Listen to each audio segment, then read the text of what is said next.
Hello friends, स्वागत है आपका आज के सेशन में। मैं सौरभ गुप्ता लेकर के आया हूं आप लोगों के लिए कम्युनिटी हेल्थ नर्सिंग सब्जेक्ट के अंतर्गत तीन topic, small pox, chicken pox and typhoid, इनसे रिलेटेड कुछ इंपॉर्टेंट एमसीक्यूज। तो आज की इस वीडियो में हम इन तीनों टॉपिक के बारे में चर्चा करेंगे और देखेंगे कि इनसे रिलेटेड कुछ इंपॉर्टेंट एमसीक्यूज क्या क्या हो सकते हैं। तो चलिए आज के सेशन को स्टार्ट करते हैं और अंत तक बने रहिए, क्योंकि इसमें कुछ ऐसे क्वेश्चंस भी शामिल हैं जो कि प्रीवियस ईयर एग्जाम्स में पूछे जा चुके हैं।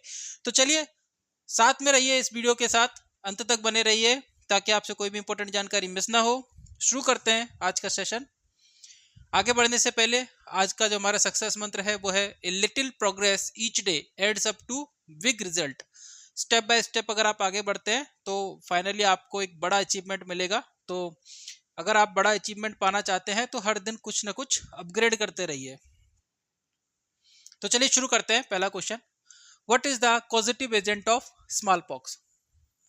स्मॉल पॉक्स का पॉजिटिव एजेंट क्या है? देखिए, स्मॉल पॉक्स के बारे में आप लोग जानते हैं। स्मॉल पॉक्स ये अकेली ऐसी डिजीज है जो कि वर्ल्ड से इरेडिकेट हो चुकी है। क्या हो चुकी है डियर? वर्ल्ड से इरेडिकेट हो चुकी है, मतलब अब इसका कोई भी केस इस दुनिया में मौजूद नहीं है।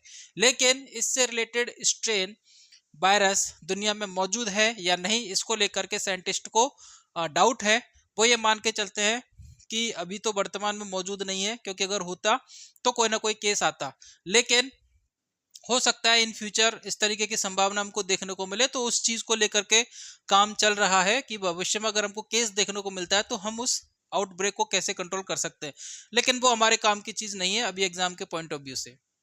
तो वर्ल्ड से रेडिकेट हो चुकी है डियर। कब डिक्लेयर किया डब्ल्यूएचओ ने? इंपॉर्टेंट पॉइंट हमारा बनता है यहाँ पर। डब्ल्यूएचओ ने स्मॉल पॉक्स को कब एरेडिकेट डिक्लेयर किया है? तो वो है आपका डियर 1980। और इसका जो लास्ट केस आया था वो आया था 1977 में। और कहाँ आया था डियर? सोमालिया में। इसका लास्ट केस कहाँ आया था डियर? सोमालिया में आया था। ठीक है, तो ये कुछ basic important information small pox के बारे में। अब आपसे पूछा गया कि कॉजेटिव एजेंट क्या है इसका। तो कॉजेटिव एजेंट की अगर मैं बात करूं स्मॉल पॉक्स का, तो कॉजेटिव एजेंट होता है एक वायरस। क्या होता है डियर? वायरस। और उस वायरस का नाम क्या है डियर? वेरियोला। क्या है? वेरियोला। वेरियोला वायरस जो होता है वो स्मॉल पॉक्स कॉज करता है, जिसका क्या ऑप्शन आपको यहाँ पे दिखाई दे रहा है? सी। ठीक है, इसके बाद बात करते हैं वेरिसोला जोस्टर वायरस। वेरिसोला जोस्टर वायरस जो होता है वो क्या कॉज करता है डियर? चिकन पॉक्स करता है। क्या करता है डियर? Chicken pox. तो वेरिसेला जो वायरस है वो करता है चिकन पॉक्स, और जोस्टर वायरस होता है वो करता है डियर सिंजेल्स। तो इन दोनों में अंतर क्या है ये हम आगे की स्लाइड्स में पढ़ेंगे। आगे जब एमसीक्यूज आएगा तो वहां पर हम डिस्कस करेंगे। ह्यूमन पेपिलोमा वायरस आपको पता है सर्वाइकल कैंसर करता है। क्या करता है dear? Cervical cancer. Cervical cancer के होने के लिए कौन जिम्मेदार है डियर? Human papilloma virus. बात करते हैं वैक्सीनिया वायरस। वैक्सीनिया वायरस भी हमारे लिए इंपॉर्टेंट है। कई बार स्मॉल पॉक्स का जब आप डिस्क्रिप्शन पढ़ोगे तो वैक्सीनिया शब्द आप सुनोगे, और कई बार हम कंफ्यूज हो जाते हैं कि कहीं वैक्सीनिया वायरस जो है वो स्मॉल पॉक्स का दूसरा नाम तो नहीं है। क्योंकि कई बार बुक्स में या अलग अलग वीडियोस में हमको, जो कि सोशल मीडिया पर अवेलेबल है, वहां पर हमको ये सुनने को पढ़ने को मिल सकता है कि vaccinia is the other name of the small pox. जबकि हकीकत क्या है कि वैक्सीनिया जो है वो भी पॉक्स फैमिली का वायरस है, स्मॉल पॉक्स वायरस नहीं है। स्मॉल पॉक्स वायरस तो क्या है आपका डियर? वेरियोला। वैक्सीनिया जो है, वैक्सीनिया के बारे में कुछ इंपॉर्टेंट चीजें आज मैं आपको बताऊंगा। कई सारी इंपॉर्टेंट इंफॉर्मेशन आपको मिलने जा रही है। ठीक है, just for upgrade of your knowledge. तो वैक्सीनिया की अगर हम बात करें तो वैक्सीनिया जो वायरस होता है वो होता है dear cowpox virus. Cowpox virus मतलब ये जो वायरस है वो कि किसमें पॉक्स करता है? काउ में, गाय में पॉक्स करता है, इसलिए इसको अपन नाम देते हैं काउ पॉक्स वायरस। ठीक है, काउ पॉक्स, काउ को जो है लैटिन में कहते हैं वेक्का। काउ को क्या कहा जाता है लैटिन में? लैटिन भाषा जो है उसमें वेक्का कहा जाता है, और वहीं से मिलकर के वर्ड आया ये वैक्सीनिया वायरस। ऐसा वायरस जो कि काउ को अफेक्ट करता है वो कहलाता है क्या? Vaccinia virus. तो वहां से उसका नाम आया है। पॉक्स फैमिली का होने के कारण, पॉक्स फैमिली का वायरस होने के कारण इसको किस कैटेगरी में रखा है? पॉक्स की कैटेगरी में रखा है। और दूसरा इंपॉर्टेंट पॉइंट क्या है यहाँ पर कि जो काउ पॉक्स वायरस है वो आपके स्मॉल पॉक्स वायरस के सिमिलर होता है। इसकी जो स्ट्रक्चर होती है और आपके स्मॉल पॉक्स वायरस की जो स्ट्रक्चर है वो ऑलमोस्ट सिमिलर है। इसलिए इस वायरस को आइसोलेट करके स्मॉल पॉक्स की वैक्सीन तैयार की गई थी। किसके द्वारा? एडवर्ड जेनर के द्वारा। देखिए कई सारी इंपॉर्टेंट चीजें यहाँ पे आपको मिल रही है आज इस स्लाइड के अंदर। एडवर्ड जेनर के द्वारा वैक्सीनिया वायरस को आइसोलेट करके स्मॉल पॉक्स की वैक्सीन तैयार की गई थी। एडवर्ड जेनर ने क्या किया कि वैक्सीनिया वायरस की वजह से जब पॉक्स इन्फेक्शन हुआ गायों के अंदर, तो वहां पर उनके लीजन्स बने, गायों में क्या बने? लीजन्स बने। और उस लीजन्स का जो फ्लूइड था, उस फ्लूइड से वैक्सीनिया वायरस को आइसोलेट किया। किसने? एडवर्ड जेनर ने। इसने इस वायरस को दूसरे व्यक्ति के ऊपर ट्रांसफर किया जो कि उसका लेबोरेटरिकल एक्सपेरिमेंट था, ठीक है, जिसका नाम है जेम्स फिप्स।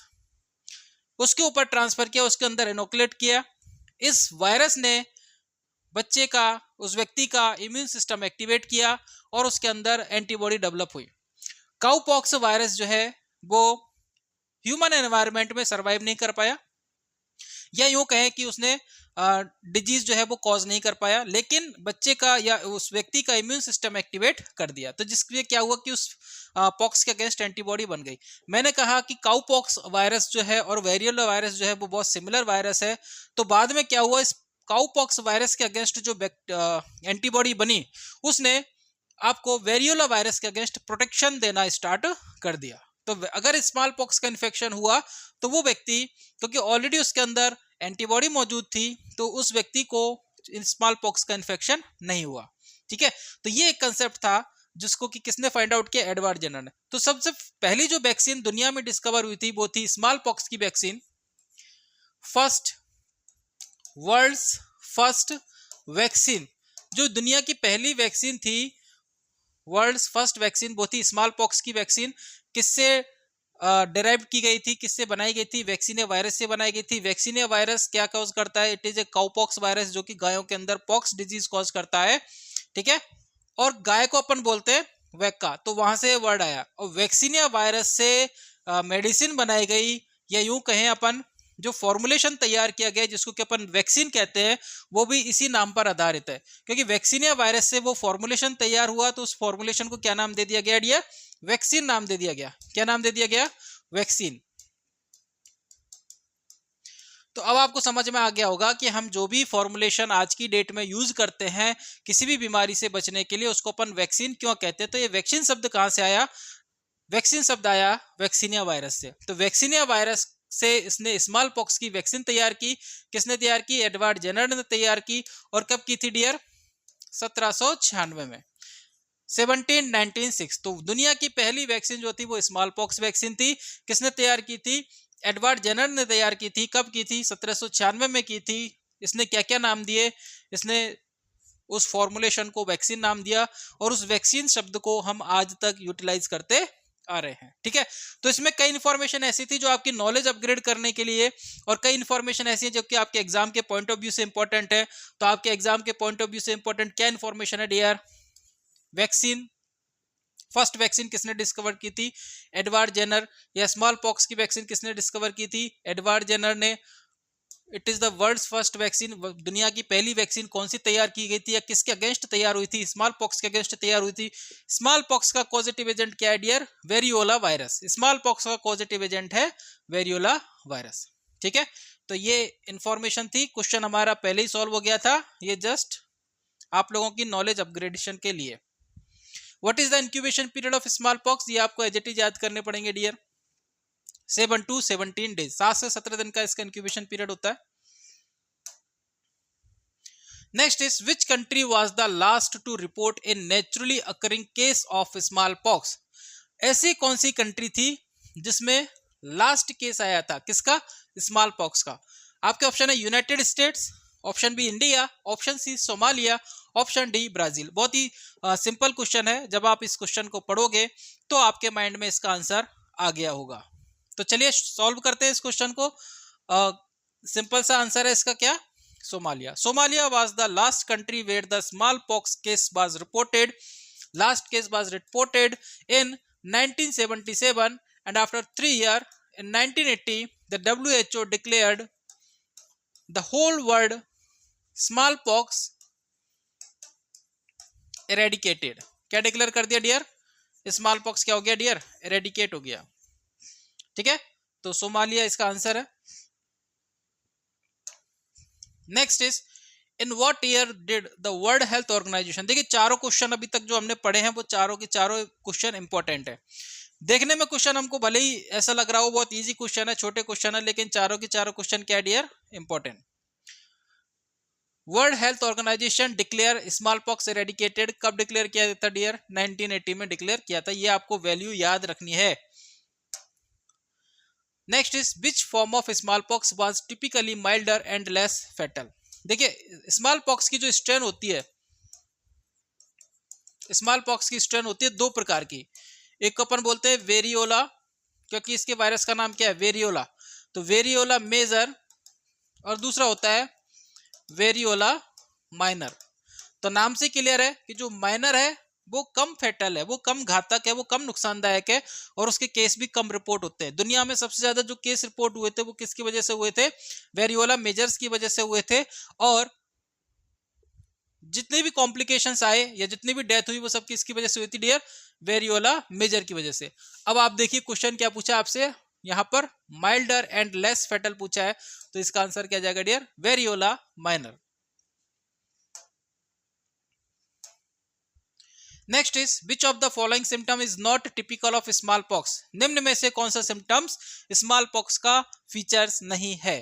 देखिए चलिए ऑप्शन देखते हैं क्या है। High fever, sore throat, cough with phlegm and pustular rash. तो आपको पता है कि हाई फीवर और पस्टुलर रस तो प्रेजेंट होता है। अब इनमें अगर आपको कंफ्यूजन है तो आप सोच लीजिए कि कफ विथ फ्लैग में जो होता है वो टीबी का फीचर्स है। किसका फीचर्स है? टीबी का। ठीक है, और सोर थ्रोट यहां पर प्रेजेंट हो सकता है, मान सकते हैं, क्योंकि ये भी रेस्पिरेटरी इन्फेक्शन है।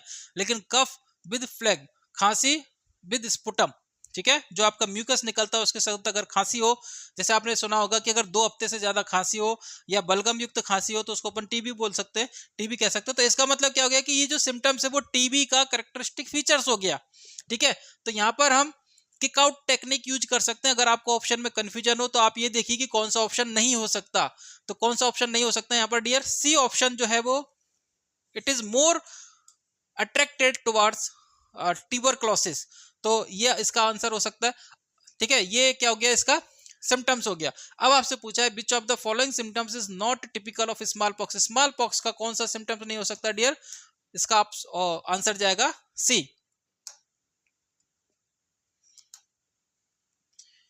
नेक्स्ट क्वेश्चन जो कि हमसे अधिकतर बार पूछा जाता है, एक तो इसका डिस्ट्रीब्यूशन पूछा जाता है, सेंट्रीपिटल सेंट्रीफ्यूजल कौन सा होता है? स्मॉल पॉक्स में कौन सा डिस्ट्रीब्यूशन पाया जाता है? रैश का सेंट्रीपिटल होता है, सेंट्रीफ्यूजल होता है। या चिकन पॉक्स में कौन सा डिस्ट्रीब्यूशन पाया जाता है? सेंट्रीपिटल होता है, सेंट्रीफ्यूजल होता है। तो इन सभी बातों के बारे में, इन सभी के से रिलेटेड क्वेश्चंस आज की स्लाइड में आपको देखने को मिलेंगे। उसी कड़ी में ये क्वेश्चन है, ये भी इंपॉर्टेंट है एग्जाम के पॉइंट ऑफ व्यू से। क्वेश्चन क्या कह रहा है आपसे? Which of the following best describes the progression of smallpox lesion, निम्न में से कौन सा ऐसा स्टेटमेंट है जो कि स्मॉल पॉक्स के प्रोग्रेशन को डिस्क्राइब करता है, मतलब एग्जैक्टली उसको दिखाता है कि हाँ ये इस तरीके से स्मॉल पॉक्स का क्या होगा डियर? प्रोग्रेशन होगा। चलिए ऑप्शन देख लेते हैं क्या है। दे appear in successive crops, they appears in successive crops. Crops का मतलब क्या होता है? वैसे अगर अपन एग्रीकल्चर की भाषा में बात करें तो क्रॉप्स का मतलब होता है फसल, खेती। ठीक है, लेकिन यहाँ पर क्रॉप्स का मतलब क्या होता है? रैशेज। रैशेज आते हैं, पुराने रैशेज खत्म होते हैं, नए रैशेज बनते जाते हैं। ठीक है, तो नए रैशेज बनते हैं, पुराने रैशेज बढ़ते जाते हैं। जैसे रैशेज की जो स्टेजेज है वो आप लोगों ने पढ़ी होगी। किससे स्टार्ट होते हैं डियर? मैक्यूल से स्टार्ट होते हैं। उसके बाद नेक्स्ट स्टेज होती है पेप्यूल होती है। उसके बाद होती है बेसिकल्स, जिसको कि अपन बोलते हैं ब्लिस्टर। तो वेसिकल्स कहीं आपको देखने को मिलेगा और कहीं आपको ब्लिस्टर देखने को मिलेगा। तो इसमें कंफ्यूज होने वाली बात नहीं है डियर, क्योंकि दोनों का मतलब क्या है? एक है। ठीक है डियर, तो गंगाधरी क्या है? शक्तिमान है। तो मैक्यूल, पेप्यूल, वेसिकल्स, उसके बाद आती है पस्टूल एंड उसके बाद आती है स्कैब्स। ठीक है, ये मोस्टली हमको पॉक्स डिजीज में देखने को मिलेंगे। मैक्सिमम जो रैशेज वाली डिजीज है जो हमको देखने को मिलती है, जैसे अगर हम बात करें मिजल्स की बात करें तो मीजल्स में हमको क्या देखने को मिलेगा डियर, मैक्यूलोपेपुलर रेश देखने को मिलते हैं और इस स्टेज के बाद वो खत्म हो जाते हैं, मतलब जब उनका फेडिंग होती है और जब वो डिसअपियर होते हैं तो इस स्टेज से आगे नहीं बढ़ते, इसलिए उनका जो अपन रेश का जो कैरेक्टरिस्टिक फीचर्स बोलते हैं वो क्या बोलते हैं, मैक्यूलोपेपुलर रेश बोलते हैं। लेकिन पॉक्स डिजीज ऐसी है जिसमें ये रेसेस प्रोग्रेस करते हैं, ठीक है। तो जैसे चिकन पॉक्स की अगर हम बात करें तो चिकन पॉक्स में वेसिकल्स तक जाता है प्रोग्रेशन, जो रैशेस बनते हैं वो वेसिकल्स तक बनते हैं और उसके बाद वो क्रस्ट हो जाते हैं, फूट जाते हैं और उनकी रिकवरी स्टार्ट हो जाती है। लेकिन अगर हम बात करें स्मॉल पॉक्स की, तो स्मॉल पॉक्स के जो रैशेस हैं वो इन सभी स्टेज को क्रॉस करते हैं, मैक्यूल से स्टार्ट होते हैं, पेप्यूल पर जाते हैं, वेसिकल्स बनते हैं, पेस्ट्यूल बनते हैं एंड स्कैब्स बनते हैं फाइनली, ठीक है। तो ये रैशेस क्या है इसके बारे में हम लोग अलग से बातें करेंगे कि ये इन रशेस की नेचर क्या है। अभी हम पढ़ लेते हैं इनका ऑप्शन क्या कह रहा है, उनका मतलब क्या है। दे appear in successive crops. Successive crops का मतलब क्या होता है कि ये स्टेज आगे बढ़ गई और पीछे से नए रैश स्टार्ट हो रहे, जैसे जो रैश पहले मैक्यूल स्टेज में थे वो अब आ गए आपके ब्लिस्टर स्टेज में और यहाँ पर दूसरे रैश स्टार्ट हो गए। तो जब ये दूसरे रैश ब्लिस्टर स्टेज में जाएंगे तब तक ये कहाँ पहुंच गए डियर, स्कैब स्टेज में, जस्ट फॉर एग्जाम्पल, ठीक है, कि ये इस स्टेज में पहुंच गए। ये होता है सक्सेसिव क्रॉप्स, मतलब लगातार बार बार नए रेश बन रहे, पुराने रेश डिग्रेड हो रहे। इस ऑप्शन का मतलब समझ में आ गया। हालांकि ये स्मॉल पॉक्स का कैरेक्टरिस्टिक फीचर्स नहीं है, स्मॉल पॉक्स का फीचर्स हमको यहीं देखने को मिलेगा, वो मैं बताऊं, उसके बारे में बात करेंगे। सेकंड ऑप्शन क्या है, they progress simultaneously through the same stage. They progress simultaneously मतलब एक साथ ग्रो करते हैं, जितने भी रैशेज होंगे वो सब सिमिलर स्टेज में होंगे। जैसे अगर मैक्यूल बन गए तो वहां पर नए रैशेज स्टार्ट नहीं होंगे, जितने रैशेज बनने थे वो बन गए। अब ये मैक्यूल पेप्यूल बनेगा, पेप्यूल बनेगा वेसिकल, वेसिकल बनेगा पस्ट्यूल और पस्ट्यूल बनेगा फाइनली स्कैब। तो आप कभी भी देखोगे इस तरीके के रैशेज को, आप कभी भी देखोगे तो उस व्यक्ति के शरीर पर वो रैश सिमिलर स्टेज में दिखाई देंगे आपको। जैसे मैंने बात की थी मैक्यूलोपेपुलर रैश की या सक्सेसिव क्रॉप्स की, पुराने रैशेज अगली स्टेज में चले गए और नए रैशेज जनरेट हो रहे, ठीक है। तो वहां पर आपको अलग अलग स्टेजेस देखने को मिलेगी रैशेज की। लेकिन ये ऑप्शन क्या कह रहा है कि यहां पर जितने भी रैशेज आपको देखने को मिलेंगे वो सभी सिमिलर स्टेज में है। तीसरा है दे हील विदाउट स्कारिंग। वो बिना स्कार के हील हो जाते हैं, जबकि ऐसा नहीं है, क्योंकि रैशेज अगर आगे बढ़ रहे, ठीक है। यहाँ पर हम स्मॉल पॉक्स की बात कर रहे हैं तो स्मॉल पॉक्स में मैंने आपको बताया कि स्मॉल पॉक्स का जो रैश होता है इन सभी पांचों स्टेज को क्रॉस करता है। मैक्यूल से स्टार्ट होगा, पेप्यूल बनेगा, वेसिकल्स बनेगा, ब्लिस्टर बनेगा, पस्ट्यूल बनेगा एंड स्कैब्स बनेगा, ठीक है। तो स्कैब का मतलब होता है स्कारिंग। आपने देखा होगा कि कोई भी रैशेज होता है बनने के बाद अगर कोई भी घाव होता है या कोई भी आपकी इंजरी हो जाती है उसके बाद उसमें क्रस्ट बन जाता है, उसको अपन बोलते हैं कि स्कारिंग फॉर्मेशन, ठीक है। तो स्मॉल पॉक्स का ये सभी स्टेज क्रॉस करता है, इसलिए ऑप्शन सी इसका आंसर नहीं हो सकता। ऑप्शन डी क्या कहता है dear, they begin on the trunk and spread to the extremities. मतलब स्टार्टिंग कहां से हो रही है डियर, ट्रंक से होती है और एक्सट्रीमिटीज तक जाते हैं। तो याद रखिए स्मॉल पॉक्स के जो रैशेज होते हैं वो फेस से स्टार्ट होते हैं। क्या कहां से स्टार्ट होते हैं डियर, फेस से। ट्रंक से किसके रैशेज स्टार्ट होंगे डियर, चिकन पॉक्स के। चिकन पॉक्स के रैशेज स्टार्ट होंगे। तो जब हमने इसके थ्योरेटिकल पार्ट को कवर किया था वहां पे मैंने आपको ट्रिक बताई थी, चिकन पॉक्स मतलब सेंट्रीपीटल, सेंट्रीपीटल। और सेंट्रीपीटल का मतलब क्या होता है, जिसकी शुरुआत केंद्र से होती है। तो केंद्र, हमारी बॉडी का केंद्र क्या हो गया, ट्रंक हो गया। तो इसकी शुरुआत कहां से होगी डियर, ट्रंक से।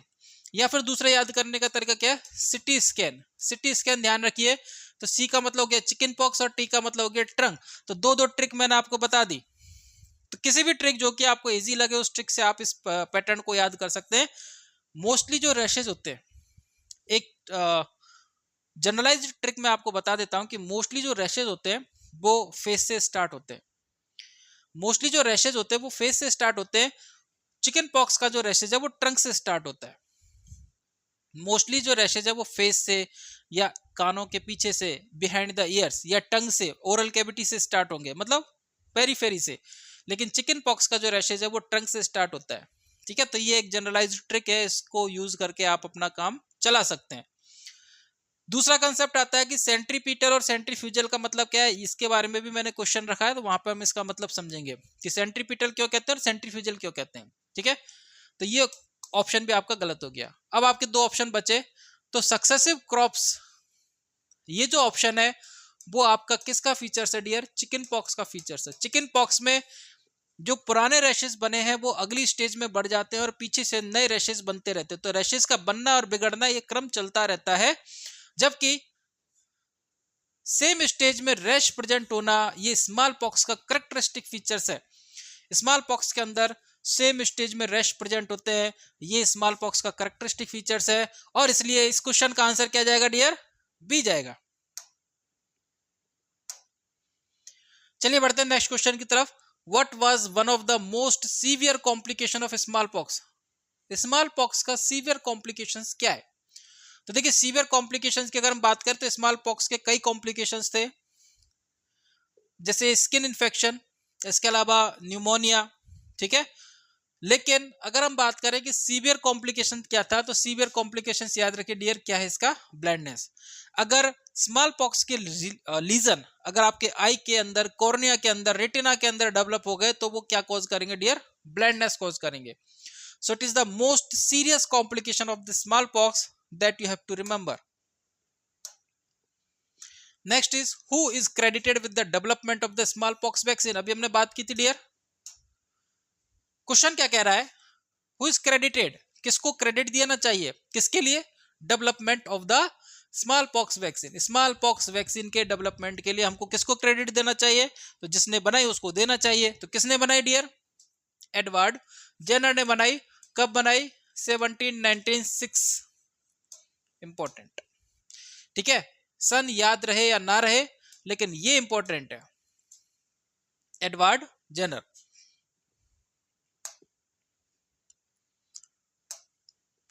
Next is what type of immunity does the smallpox vaccine provide? कौन से प्रकार की immunity smallpox vaccine provide करते हैं? तो आपको पता होना चाहिए कि वैक्सीन जितनी भी है सारी वो कौन सी इम्यूनिटी प्रोवाइड करती है डियर?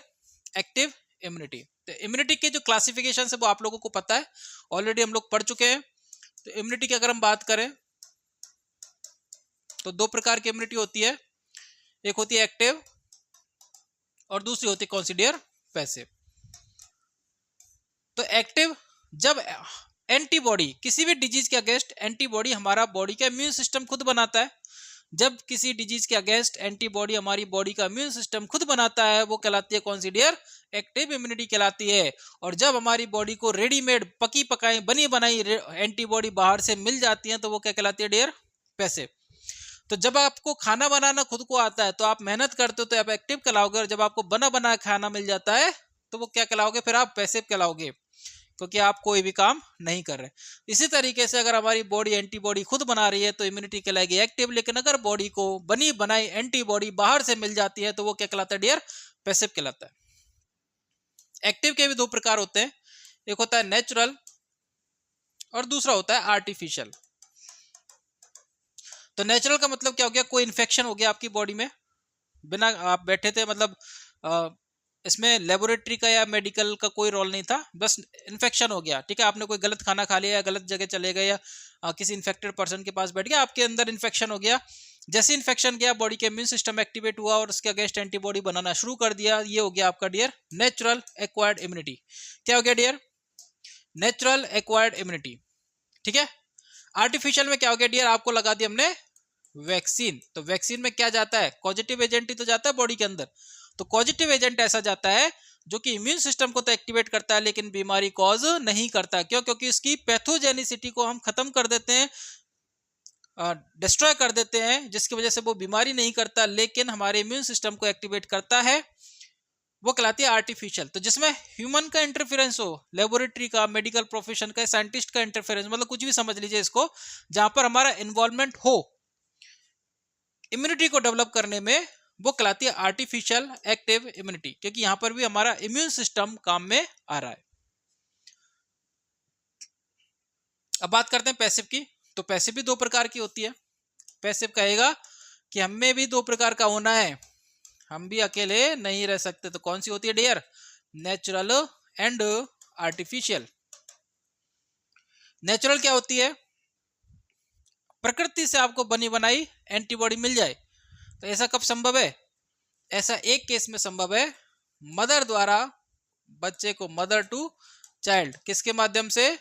ब्रेस्ट फीड के माध्यम से।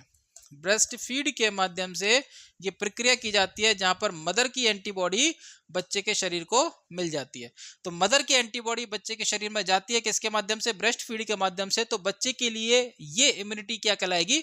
मदर के लिए तो वो एक्टिव ही रहेगी क्योंकि मदर के शरीर ने उसको एक्टिवली प्रोड्यूस किया था। लेकिन बच्चे के लिए क्या हो गई डियर? Natural passive immunity. ठीक है। और आर्टिफिशियल, अगर हम किसी एनिमल के अंदर, जैसे मोस्टली हॉर्स सीरम को यूज किया जाता है, घोड़े के जो सीरम है उसको यूज किया जाता है, तो घोड़े के अंदर उस बैक्टीरिया वायरस की स्ट्रेन को इंसर्ट किया जाता है, तो घोड़े का जो इम्यून सिस्टम है, हॉर्स का जो इम्यून सिस्टम है, वो एक्टिवली उस बैक्टीरिया या वायरस के अगेंस्ट एंटीबॉडी प्रोड्यूस करता है। बाद में हम हॉर्स के सीरम से उन एंटीबॉडीज को आइसोलेट करते हैं और डायरेक्टली जब ह्यूमन को जरूरत पड़ती है तो उसकी बॉडी में इम्यून इंसर्ट कर देते हैं। ठीक है। तो जो आर्टिफिशियल एंटीबॉडीज हम लोग इंसर्ट कर रहे हैं उसको अपन क्या बोलेंगे? इम्यूनोग्लोबुलिन के नाम से बोलते हैं। अगर किसी को एडमिनिस्टर करना हो, ठीक है, तो वो मार्केट में किस नाम से सुनने को मिलेगी आपको? इम्यूनोग्लोबुलिन के नाम से सुनने को मिलेगी। जैसे इस चीज को आप बोल रहे थे वैक्सीन, और इस चीज को आप बोल रहे हो इम्यूनोग्लोबुलिन। तो अगर आप वैक्सीन लगा रहे हो तो कौन सी इम्यूनिटी को एक्टिवेट कर रहे हो? आर्टिफिशियल एक्टिव इम्यूनिटी को। लेकिन अगर आप इम्यूनोग्लोबुलिन लगा रहे हो तो आप कौन सी इम्यूनिटी दे रहे हो? Artificial passive immunity. तो ये इम्यूनिटी का क्लासिफिकेशन है, बहुत सिंपल है और ये आप सभी को आना चाहिए। तो ध्यान रखना है कि वैक्सीन जितनी भी होती हैं वो सब कौन सी इम्यूनिटी बनाती हैं? आर्टिफिशियल। लेकिन आर्टिफिशियल का ऑप्शन नहीं है, लेकिन ये आर्टिफिशियल किसका पार्ट है आपके डियर? एक्टिव इम्यूनिटी का पार्ट है, और that is the option A.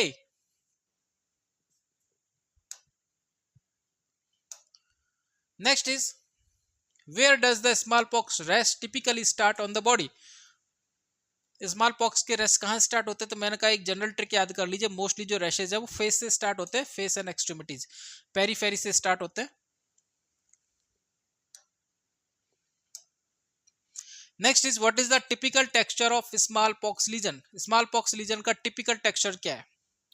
Flat and smooth. Flat and smooth होते क्या? तो फ्लैट जो रैशेज होते हैं वो होते हैं डियर मैक्यूल, और थोड़ा सा बम्पी स्ट्रक्चर होती है वो कहलाता है papule. Solid structure, macule and papule. Mostly जो रैशेज होते हैं, जो कि अदर डिजीज में जो रैशेज अपीयर होते हैं, वो मैक्यूल और पेप्यूल स्टेज तक आकर के रुक जाते हैं और वहीं पे वो खत्म हो जाते हैं। लेकिन पॉक्स के जो रैशेज है वो आगे तक बढ़ते हैं, तो मैक्यूल पेप्यूल से भी आगे बढ़ेंगे। ठीक है। तो ये कैसे होता है? रेज्ड, मतलब उभरे हुए, फर्म, कठोर होते हैं, ठोस होते हैं। ठोस क्यों होते हैं? क्योंकि इनके अंदर फ्लूइड एंड पस भरा होता है। And deep seated. ठीक है। तो डीप सीटेड का मतलब क्या हो गया डियर? जैसे ये आपकी स्किन और ये बना आपके डियर रैश, तो कैसा है? रेज्ड है, फर्म, क्योंकि इसके अंदर फ्लूइड या पस भरा होगा तो इसलिए कैसा हो गया? थोड़ा सा टाइटली पैक्ड होता है। जो पस या फ्लूइड होता है वो टाइटली पैक्ड होता है, इसलिए जब अपन इसको टच करते हैं तो कैसा फील होता है? फर्म फील होता है, कठोर फील होता है।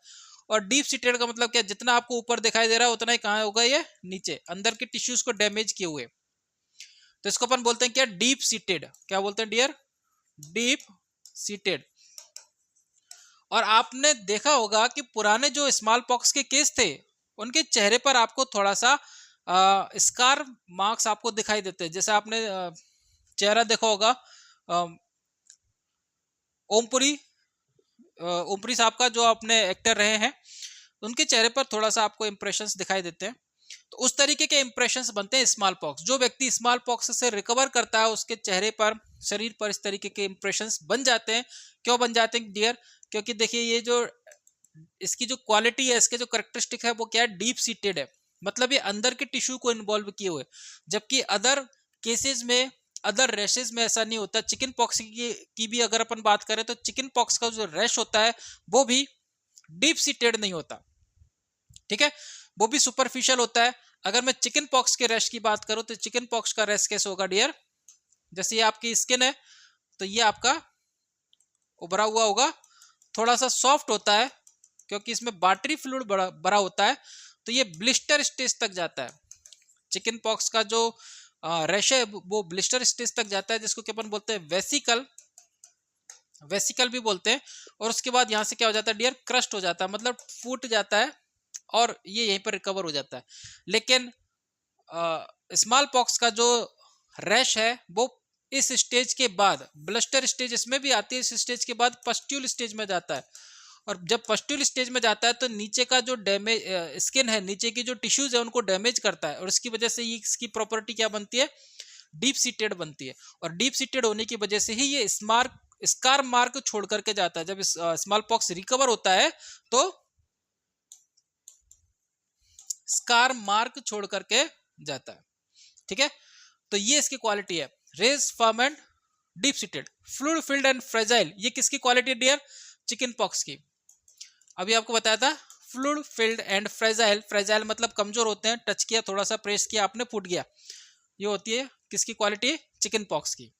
स्केली एंड ड्राई, तो ये इसकी क्वालिटी नहीं है। फ्लैट एंड स्मूथ आपको अदर डिजीज में देखने को मिल जाएगा, जैसे मीजल्स, क्योंकि मैक्यूलोपेपुलर रैश होते हैं तो वहां पर हम इस क्वालिटी को कंसिडर कर सकते हैं। लेकिन अगर आपको स्मॉल पॉक्स के बारे में बात करनी हो, ऐसा नहीं है कि स्मॉल पॉक्स में ये क्वालिटी नहीं मिलेगी, स्मॉल पॉक्स में भी ये क्वालिटी मिलेगी। कब, जब स्मॉल पॉक्स के रैशेज मैक्यूल स्टेज में है।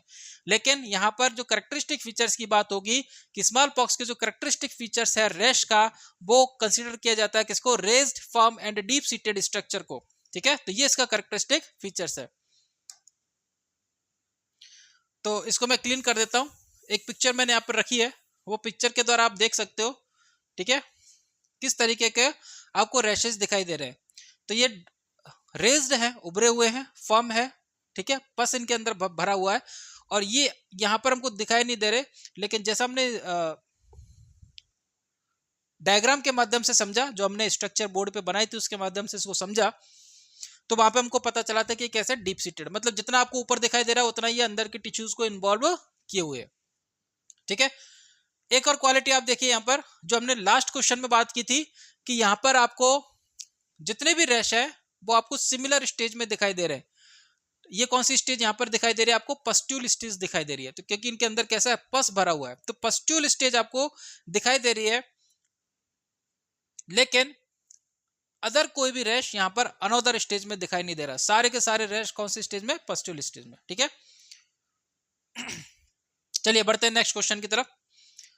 Next is what is the causative agent of chicken pox. अभी हम बात कर लेते हैं चिकन पॉक्स के बारे में डियर। तो चिकन पॉक्स का कॉजेटिव एजेंट क्या है, herpes simplex virus, human papilloma virus, varicella zoster virus या एप्स्टीन बार वायरस। तो एप्स्टीन बार वायरस भी कुछ प्रकार के कैंसर को करने के लिए जिम्मेदार है। ह्यूमन पेपिलोमा वायरस भी आपको पता है सर्वाइकल कैंसर होने के लिए जिम्मेदार है। अब बच्चे दो herpes simplex and varicella zoster. Varicella zoster virus जो है वो भी हर्पीज फैमिली का वायरस है। कौन सी फैमिली का डियर, हर्पीज फैमिली का वायरस है। चिकन पॉक्स का पॉजिटिव एजेंट क्या है यहाँ पर डियर, वेरिसेला। आपको याद होना चाहिए, वेरियोला हमने पढ़ा था किसका, स्मॉल पॉक्स का, और वेरिसेला पढ़ा है हमने किसका, चिकन पॉक्स का। वेरियोला स्मॉल पॉक्स का और वेरिसेला चिकन पॉक्स का। तो ये जोस्टर कहां से आया, देखिए जोस्टर कहां से आया कि जब वेरिसेला का इन्फेक्शन होता है, वेरिसेला का इन्फेक्शन होता है तो बॉडी में क्या होता है डियर, चिकन पॉक्स होता है। तो चिकन पॉक्स का बाद में क्या होगा, हमारी इम्यूनिटी एक्टिवेट होगी ताकि इस चिकन पॉक्स के वायरस को हरा सके, प्लस हम लोग मेडिसिन भी देंगे। अच्छा, मेडिसिन कौन से हम प्रेफर करते हैं चिकन पॉक्स के केस में, एसाइक्लोविर। ये एंटीवायरल मेडिसिन है, ये इंपॉर्टेंट है, एग्जाम में पूछी आती है। ठीक है, एसाइक्लोविर हम लोग प्रेफर करते हैं किसके केस में, चिकन पॉक्स के केस में। तो ये हम लोग ट्रीटमेंट देते हैं, तो कुछ हम बॉडी की इम्यूनिटी काम करेगी, कुछ मेडिसिन काम करेंगे और चिकन पॉक्स के इन्फेक्शन को खत्म करने का काम करेंगे। लेकिन फिर भी कुछ कंडीशन में, कई केसेस में किन्हीं व्यक्तियों के अंदर चिकन पॉक्स का जो वायरस है, चिकन पॉक्स का वायरस है डियर, वो आपके लेटेंट कंडीशन में चला जाता है। तो लेटेंट कंडीशन में जाने के बाद क्या हो गया, ना तो आपका इम्यूनिटी इसको खत्म कर पाएगा, ना ही आपकी मेडिसिन खत्म कर पाएंगे।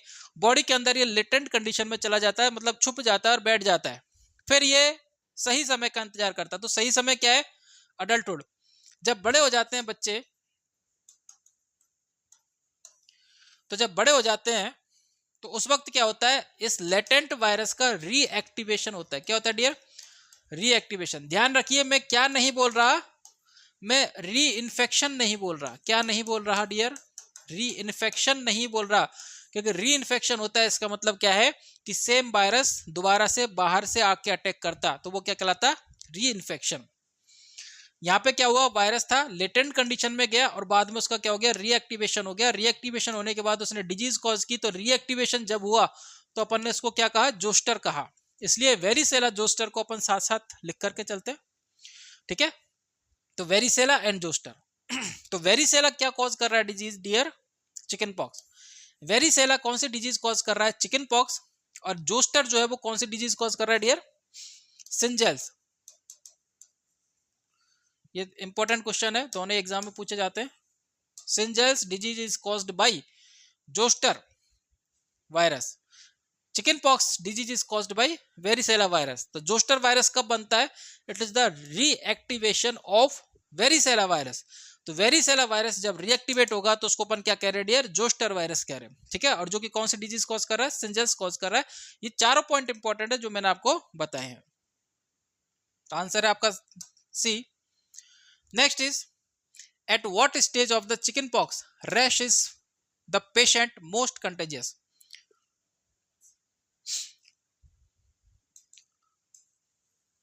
At what stage of chickenpox, chickenpox की किस स्टेज पर पेशेंट इज मोस्ट कंटेजियस, ठीक है। इसको अपन हटा देते हैं, रैश को छोड़िए।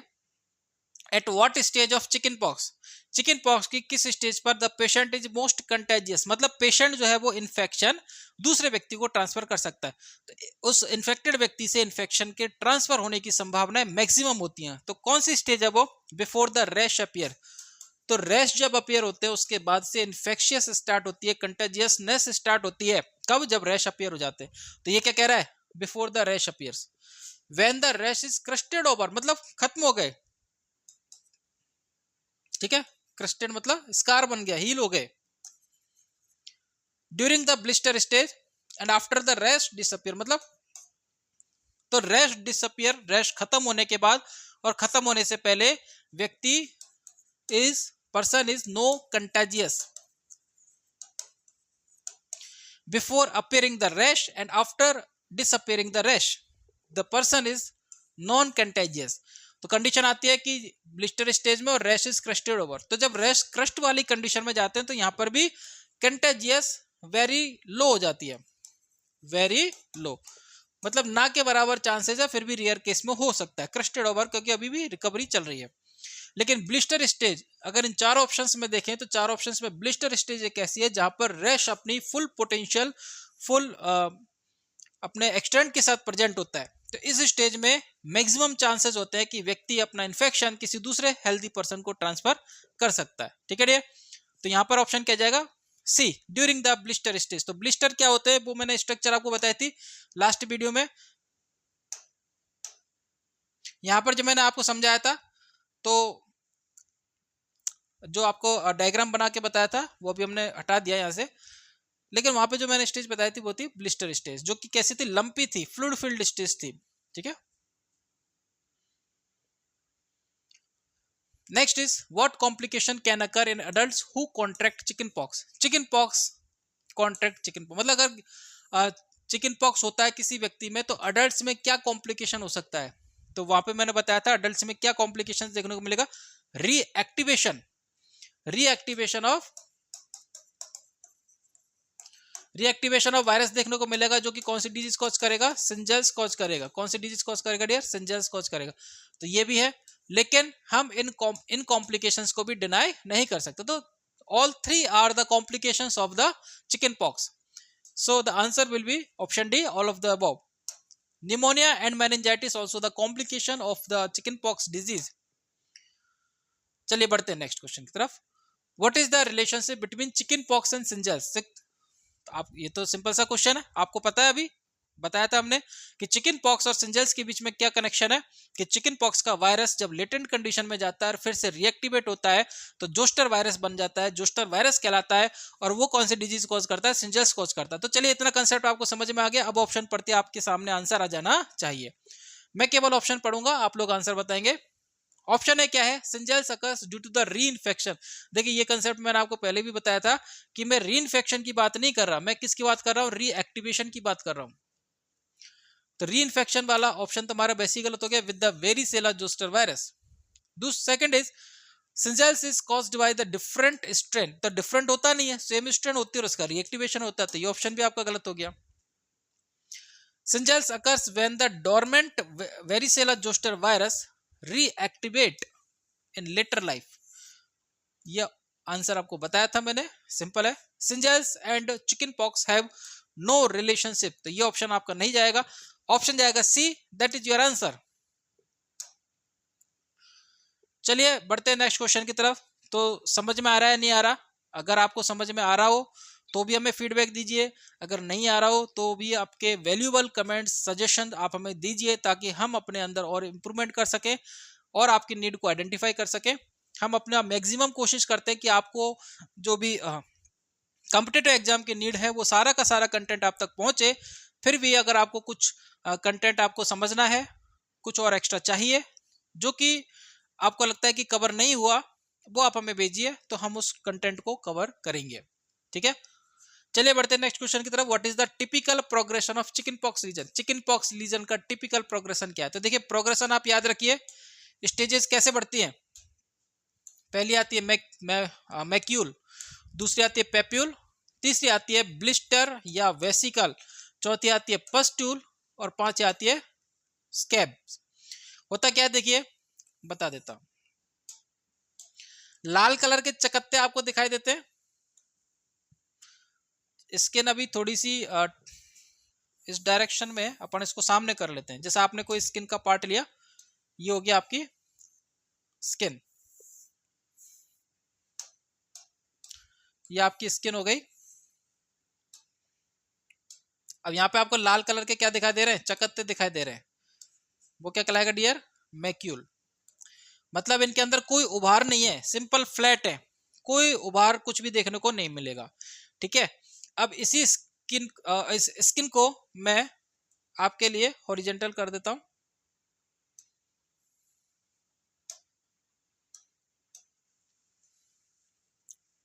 तो यहां पर आपको बिल्कुल हल्का सा लाल कलर का आपको फ्लैट रेड कलर का पैची मार्क आपको दिखाई देंगे, ये कहलाते हैं मैक्यूल।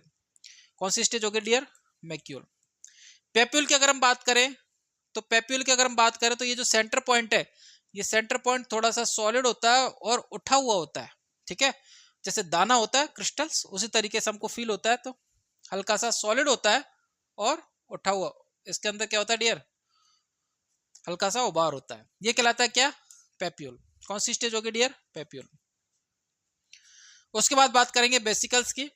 बेसिकल या ब्लिस्टर क्या होता है डियर? थोड़ा सा क्लियर उभार होता है और इसके अंदर क्या फिल होता है? फ्लूइड फिल्ड होता है।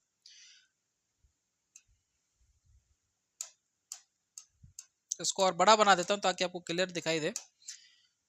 इसको इतना बड़ा साइज ले लेता है। ठीक है, ये इसके अंदर फ्लूइड फिल्ड होता है। तो यहाँ पर आपको क्या दिखाई देगा? इस तरीके का उभार दिखाई देगा जहां पर फ्लूइड फिल्ड होगा। ठीक है, ये उभार, ये आपको दिखाई देगा ब्लिस्टर। क्लियर फ्लूइड होता है, ट्रांसपेरेंट आप देख सकते हो, बिल्कुल क्लियर फ्लूइड होता है, उसको अपन बोलते हैं ब्लिस्टर या वेसिकल्स। उसके बाद ये नियर बाय टिश्यूज को डैमेज करता है और यहाँ पर क्या भरने लगता है डियर? पस भरने लगता है। क्या भरने लगता है? पस भरने लगता है। तो अगर इसमें पस भर गया तो क्या बन जाएगा डियर? पस्ट्यूल। ठीक है, और पस्ट्यूल बनने के बाद ये ड्राई होता है, सूखता है और क्या बनता है डियर? स्कार बनता है। तो स्कार वाली स्टेज को अपन क्या कहेंगे? स्कैब कहेंगे। तो ये 5 स्टेज के अंदर जो आपका रैशेज है उसका ट्रांजिशन होता है। तो फर्स्ट स्टेज क्या आपकी? मैक्यूल, दूसरी है पेप्यूल, तीसरी है ब्लिस्टर या वेसिकल, चौथा है पस्ट्यूल और पांचवा है स्कैब्स। तो ये आपका सीक्वेंस है। अब आप ध्यान रखिए, चिकन पॉक्स में यहां तक जाता है, उसके बाद ये स्टेज रेयर आती है और उसके बाद ये स्टेज आती है। ठीक है, तो पस्ट्यूल हमको देखने को नहीं मिलेगा, लेकिन कुछ रेयर केसेस में हमको देखने को मिल सकता है। लेकिन हम यहाँ पर किस चीज को फॉलो करेंगे? आपको रैशेज के प्रोग्रेशन को फॉलो करेंगे डियर। तो रैशेज का प्रोग्रेशन कैसे होगा? पहले बेसिकल स्टेज आएगी क्या? नहीं आएगी। पहले कौन सी आएगी डियर? मैक्यूल स्टेज आएगी। तो पहले ऑप्शंस में मैक्यूल आपको दिखाई दे रहा है यहाँ पर और यहाँ पर, और इस पे नहीं दिखाई देगा, तो 2 ऑप्शन आपके बेसिक है। दूसरी स्टेज क्या है डियर? पेप्यूल। तो पेप्यूल आ गया, ये ऑप्शन आपका गलत हो गया। ठीक है, उसके बाद बेसिकल्स एंड देन स्कैब्स। तो option C is your answer. ये आप आंसर कब कर पाओगे? जब आपको ये स्टेजेस पता है। वेरी सिंपल है। उसके बाद नेक्स्ट क्वेश्चन है, which antiviral drug is commonly prescribed for severe chicken pox cases? Antiviral drug कौन सी देते हैं हम लोग? एसाइक्लोविर। अभी थोड़ी देर पहले डिस्कस किया था। उसके बाद next is, what is the typical distribution of A chicken pox rash? Chicken pox rashes का टिपिकल डिस्ट्रीब्यूशन क्या है? देखिए, अब हमारे समझने वाला पॉइंट आ गया। हमने बात की थी सेंट्रीपिटल एंड सेंट्रीफ्यूजल की, तो इनका मतलब समझ लेते हैं। सेंट्रीपिटल और दूसरा होता है सेंट्रीफ्यूजल। देखिए, बाकी के जो रैशेज होते हैं वो जनरलाइज्ड होते हैं, मतलब सिमिलर डिस्ट्रीब्यूशन होता है। अब जहां पर सेंट्रीपिटल और सेंट्रीफ्यूगल को समझने की बात आती है, तो कई वीडियोज आपको सोशल मीडिया पर ऐसी मिलेंगी या अदर कहीं पर भी आपको सुनने को मिल सकती है, जो ये कहते हैं कि सेंट्रीपिटल क्या होता है, क्योंकि पहले सेंटर पे स्टार्ट होती है और उसके बाद पेरीफेरी पे जाती है। और सेंट्रीफ्यूजल क्या होता है कि पहले पेरीफेरी पे स्टार्ट होती है, उसके बाद सेंटर पे आती है। लेकिन ये इसका एग्जैक्ट एक्सप्लेनेशन नहीं है। ये इसका एग्जैक्ट एक्सप्लेनेशन नहीं है। रेस्ट डिस्ट्रीब्यूशन के अकॉर्डिंग ये नाम दिए गए हैं। और जैसा कर हम देखें, स्मॉल पॉक्स का जो रैसेज स्टार्ट होते हैं वो होते हैं फेस से, और चिकन पॉक्स के जो रैसेज स्टार्ट होते हैं वो होते हैं ट्रंक से। अगर हम इसको फॉलो करें कि चिकन पॉक्स ट्रंक से स्टार्ट हो रहा है, इसलिए इसको अपन कहते हैं सेंट्रीपिटल, तो ये हमारा एक्सप्लेनेशन बन जाएगा। ठीक है, लेकिन ये इसका प्रॉपर एक्सप्लेनेशन नहीं है। हालांकि आंसर सही है आपका कि इसको अपन सेंट्रीपिटल डिस्ट्रीब्यूशन बोलते हैं, लेकिन ये इसका प्रॉपर एक्सप्लेनेशन नहीं है कि ट्रंक से स्टार्ट हो रहा है इसलिए अपन सेंट्रीपिटल बोल रहे हैं। नहीं, इसका कारण क्या है कि जो डेंसिटी है, रैशेस ज्यादा कहां पर प्रेजेंट होते हैं? ट्रंक पर प्रेजेंट है या बॉडी पर प्रेजेंट है? तो यहां पर ज्यादा से ज्यादा रैशेस ट्रंक पर प्रेजेंट होते हैं। शुरुआत हालांकि ट्रंक से होती है, पूरी बॉडी पर जाते हैं, लेकिन अगर डेंसिटी देखोगे आप रैशेस की, तो रैशेस की डेंसिटी होती है ट्रंक पर। इसलिए इसको अपन क्या बोलते हैं? Centripetal distribution of rash. Centripetal progression नहीं बोलेंगे अपन, क्या बोलते हैं जब भी आप पढ़ोगे? सेंट्रीपिटल डिस्ट्रीब्यूशन बोलते हैं। मतलब कैसे बिखरे हुए रैशेस जो है वो कैसे बिखरे हुए हैं, उसके आधार पर यह कहा गया है सेंट्रीपिटल डिस्ट्रीब्यूशन ऑफ रैशेस। और स्मॉल पॉक्स में अगर आप देखेंगे, स्मॉल पॉक्स में तो यहां पर तो अगर आप इस थ्योरी के अकॉर्डिंग चलेंगे कि ट्रंक पर स्टार्ट हो रहे हैं इसलिए सेंट्रीपिटल बोल रहे हैं, तो यहां पर फिर आपका कंसेप्ट गड़बड़ा जाएगा, क्योंकि पहले फेस पर स्टार्ट होता है, फिर ट्रंक पर होता है, फिर एक्सट्रीमिटीज पर जाता है। मतलब पहले पेरीफेरी, फिर सेंटर, फिर पेरीफेरी। तो ये आपका एक्सप्लेनेशन यहां पर आपको कंफ्यूजन करेगा, तो इसलिए मैं बता देता हूं कि यहां पर होता है सेंट्रीफ्यूजल। तो सेंट्रीफ्यूजल का मतलब क्या हो गया कि पेरीफेरी में रैशेस ज्यादा प्रेजेंट होते हैं बजाय ट्रंक के। तो ट्रंक पर अगर आप रैश ऑब्जर्व करोगे तो वहां पर डेंसिटी आपको कम मिलेगी और पेरीफेरी पर डेंसिटी ज्यादा मिलेगी। तो इसको अपन बोलते हैं सेंट्रीफ्यूजल डिस्ट्रीब्यूशन बोलते हैं। देखिए डियर, ध्यान रखिए आप क्या बोल रहे हो, वो आपके एक्सप्लेनेशन को समझाएगा कि आप क्या बोलना चाहते हो। तो सेंट्रीफ्यूजल डिस्ट्रीब्यूशन बोला मतलब डिस्ट्रीब्यूट कैसे, रैशेस किस तरीके से डिस्ट्रीब्यूट है, वहां पर आपका ये टर्म्स जो है वो काम करेंगे। ठीक है, तो यहां पर दो कंसेप्ट क्लियर हो गए, सेंट्रीपिटल और सेंट्रीफ्यूजल डिस्ट्रीब्यूशन ऑफ रैश क्या है, दूसरा कहां से स्टार्ट होते हैं। तो चलिए अब ये क्वेश्चन हमारे लिए आसान हो गया। आपसे पूछा what is the typical distribution of chickenpox rash. तो चिकन पॉक्स रेस का टिपिकल डिस्ट्रीब्यूशन क्या है? तो चिकन पॉक्स में क्या मिलता है डियर? सेंट्रीपिटल, मतलब सेंटर पे ज्यादा होंगे और एक्सट्रीमिटीज में कम होंगे। तो चलिए देखते हैं, more concentrated on the extremities, ये किस में मिलेगा आपको? स्मॉल पॉक्स में। More concentrated on the face and palms, ये भी स्मॉल पॉक्स में देखने को मिलेगा, क्योंकि एक्सट्रीमिटीज का मतलब तो ये हो गया। More concentrated on the trunk and scalp, तो ट्रंक की बात आ गई हमारे डियर, तो ट्रंक को हम कंसीडर करेंगे और आपका आंसर जाएगा C. Limited to the lower limbs, केवल लोअर लिम्ब पर लिमिटेड होता है, तो ये भी हमारा ऑप्शन नहीं है, आपका ऑप्शन जाएगा सी। इस कंसेप्ट को आप याद रखिए। Next is which type of rest distribution is common in chicken pox. Chicken pox में कौन सा रेस्ट डिस्ट्रीब्यूशन कॉमन होता है? तो ध्यान रखिए, मैंने ट्रिक बताई थी, चिकन पॉक्स मतलब सेंट्रीपिटल, सेंट्रीपिटल चिकन पॉक्स, ये ट्रिक आप याद रखिए। और दूसरी बताई थी मैंने सिटी स्कैन, तो यहां से भी आप इसको याद कर सकते हैं, चिकन पॉक्स ट्रंक, तो ट्रंक का मतलब क्या हो गया? सेंट्रीपिटल। हालांकि ये ट्रिक हम लोग बता रहे हैं क्योंकि पिछले ही क्वेश्चन में मैंने आपको बताया था कि ये एक्सप्लेनेशन प्रॉपर नहीं है सेंट्रीपिटल होने का कि ट्रंक से स्टार्ट हो रहा है, लेकिन ट्रिक बनाने के लिए आप इसको काम में ले सकते हैं। तो सेंट्रीफ्यूजल कंसंट्रेटेड ऑन एक्सट्रीमिटीज या centripetal concentrated on the trunk, uniform across the body, localised on the face, मतलब केवल फेस पर मिलेंगे ऐसा भी नहीं होता, यूनिफॉर्म अक्रॉस द बॉडी मतलब सारी बॉडी पर जो डिस्ट्रीब्यूशन है वो सिमिलर है, ठीक है। तो जैसा आपको ट्रंक पर देखने को मिलेगा वैसे आपको फेस पर देखने को मिलेगा। तो ये ऑप्शन नहीं है, इसका आंसर जाएगा B. Next is which of the following is more likely to cause permanent scarring after the rash heal. Rash heal होने के बाद chicken pox and small pox में से जब रैश हील हो जाते हैं तो कौन परमानेंट स्कार छोड़ करके जाता है। तो मैंने आपको एग्जांपल दिया ओमपुरी साहब का, जो कि अपने एक्टर थे, उनके चेहरे पर आपको कुछ स्कार मार्क्स देखने को मिले थे। जब भी उनका चेहरा अगर आपने देखा होगा तो उनके चेहरे पर आपको थोड़ा सा स्कारिंग आपको देखने को मिलती है।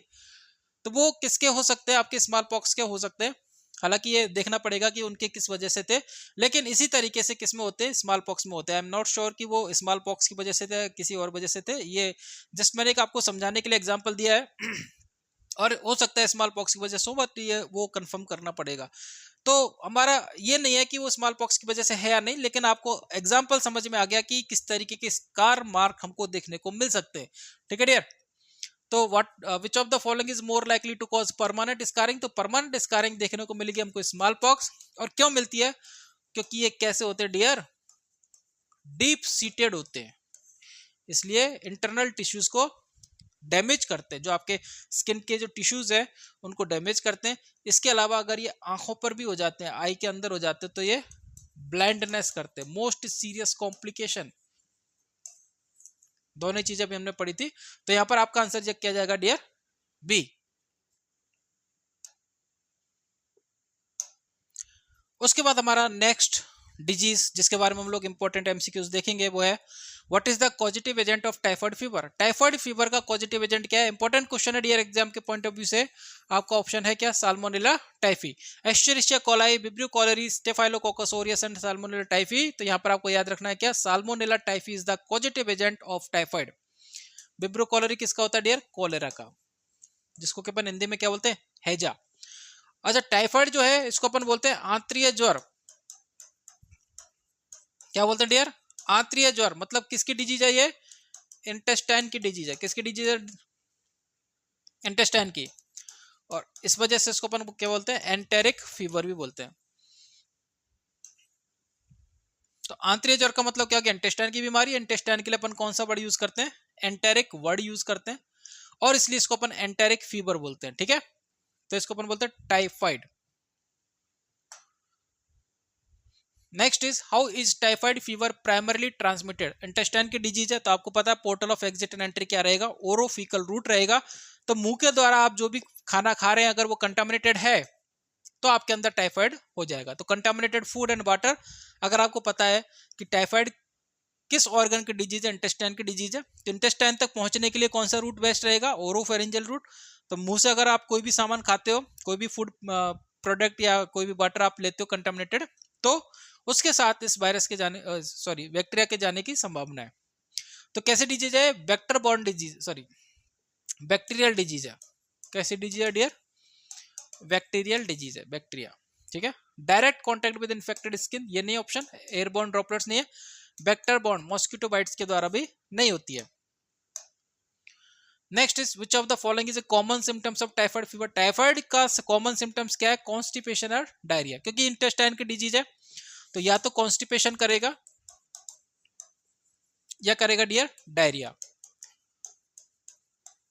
या तो करेगा कॉन्स्टिपेशन कब्ज करेगा या करेगा डियर डायरिया। तो रैश का भी इसका ऑप्शन नहीं है। रैश आप के जो है मोस्टली अपने रेस्पिरेटरी इन्फेक्शंस में प्रेजेंट होते हैं, जैसे measles, mumps, rubella, chickenpox, smallpox, ये सारे क्या रेस्पिरेटरी इन्फेक्शन है तो वहां पे प्रेजेंट होते हैं। मसल्स स्टिफनेस हमको कहाँ देखने को मिलती है, टिटनस में देखने को मिलती है। स्वेलन लिम्फ नोड्स हमको मिलता है रूबेला, रूबेला के अंदर स्वेलन लिम्फ नोड्स हमको देखने को मिलेगा। और कॉन्स्टिपेशन और डायरिया कहां देखने को मिलेगा हमको डियर, टाइफाइड में, ठीक है। तो डायरिया की अगर हम बात करें तो डायरिया में भी एक इंपॉर्टेंट कैरेक्टरिस्टिक क्वेश्चन बनता है, और वो क्वेश्चन क्या है डियर, पी, सूप, स्टूल। जो स्टूल बाहर आएगा, जो डायरिया में जो फीकल मैटर बाहर आएगा, वो कैसा, उसका टेक्सचर कैसा रहेगा, जैसे मटर के दाने का सूप हो, जो मटर होती है हरी हरी, उसका सूप अगर बनाया जाए तो कैसा दिखेगा, वैसे टेक्सचर किसका होता है, स्टूल का होता है। ठीक है, तो डायरिया का कैरेक्टरिस्टिक फीचर्स क्या है टाइफाइड के अंदर, पी सूप स्टूल। तो ये दो प्रकार के टर्म्स आप याद रखिए, एक तो रखिए पी सूप स्टूल और दूसरा रखिए राइस वाटर स्टूल। तो राइस वाटर स्टूल जो है वो किसका कैरेक्टरिस्टिक फीचर्स है, कोलेरा का। कोलेरा, हैजा, हैजा में जो डायरिया होता है तो जो स्टूल बाहर आता है उसका टेक्सचर कैसा होता है, राइस वाटर, चावल के पानी जैसा। और टाइफाइड के अंदर जो डायरिया होता है वो कैसा होता है डियर, पी सूप स्टूल होता है। Next is the most definite diagnostic test for typhoid fever. Typhoid fever के लिए डायग्नोस्टिक टेस्ट क्या है, तो देखिए डियर यहां पर हम पढ़ते हैं विडाल टेस्ट। क्या पढ़ते हैं, विडाल टेस्ट। तो विडाल टेस्ट इसका मोस्ट कंफर्मेटिव टेस्ट है टाइफाइड का, लेकिन यहां पर ऑप्शन में नहीं है। ऑप्शन में क्या आपके ब्लड कल्चर, तो दूसरा मोस्ट कंफर्मेटिव क्या आपके blood culture. Next is which of the following is not a common complication of typhoid. Typhoid का कॉमन कॉम्प्लिकेशंस क्या नहीं है डियर, तो देखिए इंटेस्टाइनल परफोरेशन। अगर टाइफाइड को ट्रीट नहीं किया गया तो ये आपके इंटेस्टाइन के अंदर इन्फ्लामेशन कॉज करेगा और धीरे धीरे करके उसके अंदर क्या हो जाएगी, डैमेज हो जाएगी, इंटेस्टाइनल लाइनिंग डैमेज होगी, तो उसके अंदर होल बनेंगे जिसको क्या बोलते हैं, परफोरेशन, इंटेस्टाइनल परफोरेशन। ठीक है, दूसरा मायोकार्डाइटिस, ब्लड के अंदर ये घूमता है तो आपकी मसल्स को अफेक्ट कर सकता है, हार्ट मसल्स को। हेपेटोमेगली, लिवर पर इफेक्ट डालता है ये, लेकिन डायबिटीज नहीं कर सकता। तो डायबिटीज जो है वो इसका कॉम्प्लिकेशन नहीं है। Next is which of the following vaccine is commonly used for the prevention of typhoid. Typhoid के प्रिवेंशन के लिए कौन सी वैक्सीन यूज करते हैं डियर, देखिए जोस्टावैक्स। जोस्टावैक्स किसके लिए यूज करते हैं, जोस्टर, जोस्टर का इन्फेक्शन होता है वेरिसेला जोस्टर। और वेरीवैक्स किसके लिए करते हैं, वेरिसेला के लिए, मतलब चिकन पॉक्स। तो वेरीवैक्स किससे प्रोटेक्शन देती है, चिकन पॉक्स से। और जोस्टावैक्स किससे देती है, सिंजल से। वीसीजी किससे देती है, ट्यूबरक्लोसिस से। और बच्ची कौन सी आपकी, TY21A ओरल वैक्सीन, जो कि होती है लाइव एट्यूनेटेड वैक्सीन होती है। कैसी होती है dear, live attenuated, live attenuated vaccine होती है, जिसका क्या नाम है TY21A। ये इस वैक्सीन का नाम है, इसको आप एज इट इज याद कीजिए, TY21A। और मैंने नोट्स में भी दिया हुआ है, इसका जिक्र किया हुआ है TY21A, तो वहां से आप नोट्स से इसकी डिटेल देख सकते हैं। Next is the Widal test is used for diagnosis. तो विडाल टेस्ट आपको पता है किसके लिए, टाइफाइड फीवर के लिए। It is the most confirmative test for detecting the typhoid. तो टाइफाइड फीवर को डिटेक्ट करने के लिए मोस्ट कंफर्मेटिव टेस्ट क्या होता है, Widal test. Next is which organ is most commonly affected by typhoid fever. Typhoid के द्वारा कौन सा ऑर्गन अफेक्ट होगा, कहां का इन्फेक्शन है, इंटेस्टाइन का इन्फेक्शन है, तो कौन सा अफेक्ट होता है, इंटेस्टाइन। और अभी हमने पढ़ा था कि अगर कॉम्प्लिकेशंस, कि अगर टाइफाइड को ट्रीट नहीं किया गया, कॉम्प्लिकेशंस में क्या देखने को मिला था हमको, इंटेस्टाइन परफोरेशन। क्या देखने को मिला था डियर, इंटेस्टाइनल परफोरेशन। तो इंपॉर्टेंट है ये question. Next is which of the following is a hallmark sign of typhoid fever. तो टाइफाइड फीवर का आपका हॉलमार्क फीचर्स क्या है, patch, rose coloured spot on the trunk, cyanosis and Koplik spot. तो Koplik spot आपको कहां देखने को मिलता है, मीजल्स में देखने को मिलता है। मीजल्स का कैरेक्टरिस्टिक फीचर्स क्या है डियर, कॉप्लिक स्पॉट। और इसका कैरेक्टरिस्टिक फीचर्स क्या है, rose coloured spot on the trunk. तो आप कहोगे कि सर रोज कलर्ड स्पॉट है तो उसको अपन रैश क्यों नहीं कह रहे, इसको अपन रैश बोल सकते हैं। तो क्या ये रैश है, नहीं ये रैश नहीं है, क्योंकि रैश अपनी स्टेज को पूरा करते हैं। मैक्यूल के बाद पेपुल बनता है, पेपुल के बाद ब्लिस्टर, पस्ट्यूल एंड स्कैब। लेकिन ये आपको पैचेस के रूप में दिखाई देंगे, इनके अंदर पेप्यूल स्टेज नहीं आएगी, इसलिए इसको अपन एग्जैक्टली रैश नहीं कह रहे। इसके अलावा रैश के जो कैरेक्टरिस्टिक होते हैं वो इनके अंदर प्रेजेंट नहीं होते। यहाँ पर आपको केवल स्पॉट दिखाई देंगे रेड कलर के, और बिल्कुल डार्क रेड होते हैं, बिल्कुल गुलाब की तरह। तो इसलिए इसको अपन बोलते हैं rose coloured spot on the trunk. ये इसका हॉलमार्क फीचर्स है, इसलिए इसको भी आपको याद करना है, रोज कलर्ड स्पॉट। तो दो तीन चीजें आपको याद रखनी है टाइफाइड के बारे में। एक तो आपको याद रखना है कि इसके इस डिजीज में जो रेड कलर के स्पॉट बनते हैं उनकी कैरेक्टरिस्टिक फीचर्स क्या है, तो ये कैसे होते हैं, रोज कलर्ड स्पॉट होते हैं, पहला। दूसरा हमने पढ़ा था पी सूप डायरिया, ये भी इसका इंपॉर्टेंट क्वेश्चन है। पी सूप डायरिया, मटर के दाने, मटर के जो सूप होता है उसके जैसा डायरिया हमको देखने को मिलेगा, पी सूप डायरिया। और तीसरा, इसमें जो बुखार देखने को मिलता है उसका पैटर्न कैसे होता है, स्टेप लैडर, सीढ़ी नुमा होता है। ठीक है, मतलब पहले थोड़ा चढ़ेगा फिर रुक जाएगा, फिर चढ़ेगा फिर रुक जाएगा, फिर चढ़ेगा फिर रुक जाएगा, फिर चढ़ेगा फिर रुक जाएगा। तो ये स्टेप लैडर पैटर्न इसको अपन बोलते हैं। लेकिन आप देखेंगे कि कभी भी ये डाउन नहीं आएगा। जब ये बढ़ना स्टार्ट करता है तो कभी भी डाउन नहीं आएगा, पहले बढ़ेगा फिर रुक जाएगा, फिर बढ़ेगा फिर रुक जाएगा। लेकिन जब डाउन आएगा तो वो भी उसी पैटर्न में आएगा। ठीक है, पहले उतरेगा फिर रुक जाएगा, फिर उतरेगा फिर रुक जाएगा, मतलब वो स्टेप लैडर पैटर्न को फॉलो करता है। तो ये जो क्वालिटी है वो कहलाती है स्टेप लैडर, सीढ़ी नुमा। सीढ़ी नुमा बुखार, ये किसका फीचर्स है, कैरेक्टरिस्टिक फीचर्स ऑफ टाइफाइड। तो तीन चीजें आपको याद रखनी है जो कि इंपॉर्टेंट है टाइफाइड के केस में। पहला रोज कलर्ड स्पॉट, दूसरा पी सूप डायरिया और तीसरा स्टेप लैडर फीवर। ठीक है डियर, इंपॉर्टेंट। तो टाइफाइड से रिलेटेड जो इंपॉर्टेंट क्वेश्चन थे वो कंप्लीट हुए। उसके बाद आज का जो हमारा टॉपिक है, सेशन है, वो यहीं कंप्लीट होता है। इसमें मैक्सिमम क्वेश्चन हमने कवर करने की कोशिश की जो कि आपके एग्जाम के पॉइंट ऑफ व्यू से इंपॉर्टेंट है। फिर भी कोई क्वेश्चन अगर आपको लगता है कि कंप्लीट कवर नहीं हुआ और आप कहीं किसी बुक में या किसी सोशल मीडिया पर आप पढ़ते हैं तो वो क्वेश्चन आप हमें भेजिए, उसका प्रॉपर सॉल्यूशन आपको वीडियो के माध्यम से या टेलीग्राम चैनल के माध्यम से दिया जाएगा। Thank you very much.